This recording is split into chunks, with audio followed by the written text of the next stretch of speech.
Комитет Государственной Думы по земельным отношениям и строительству обсудил проект федерального закона о дальневосточном гектаре. Заседание прошло накануне. В его работе приняла участие делегация Якутии во главе с председателем Госсобрания Илтумен Александром Жирковым.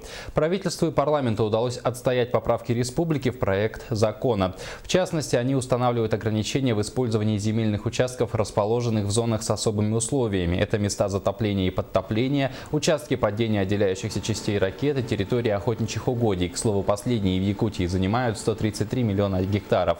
Напомним, в числе поправок, предложенных республиканским парламентом, числится и возможность письменного обращения граждан, проживающих на территориях, где нет высокоскоростного интернета, запрет на предоставление участков в местах, учтенных полезных ископаемых, запрет на предоставление участков с особыми условиями использования территории в случае заявок на заготовку древесины, а также в местах проживания коренных малочисленных народностей земли. Нашему корреспонденту в Москве законопроект прокомментировал заместитель министра России по развитию Дальнего Востока Кирилл Степанов.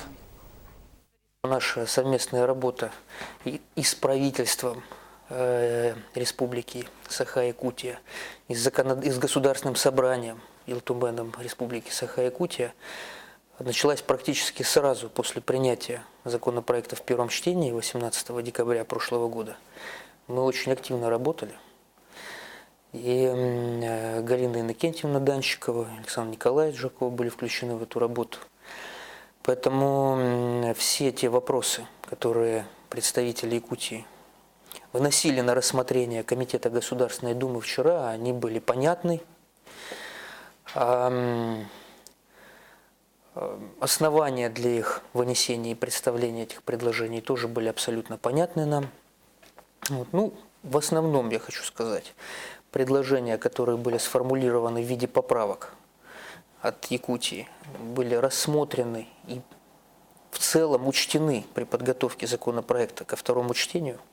Благодаря этим предложениям законопроект стал полнее, сбалансированнее.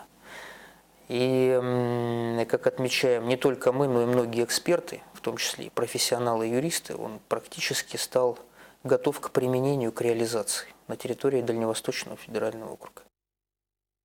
Предполагается, что во втором чтении документ законодатели рассмотрят 12 апреля, сообщают в пресс-службе Минвостокразвития.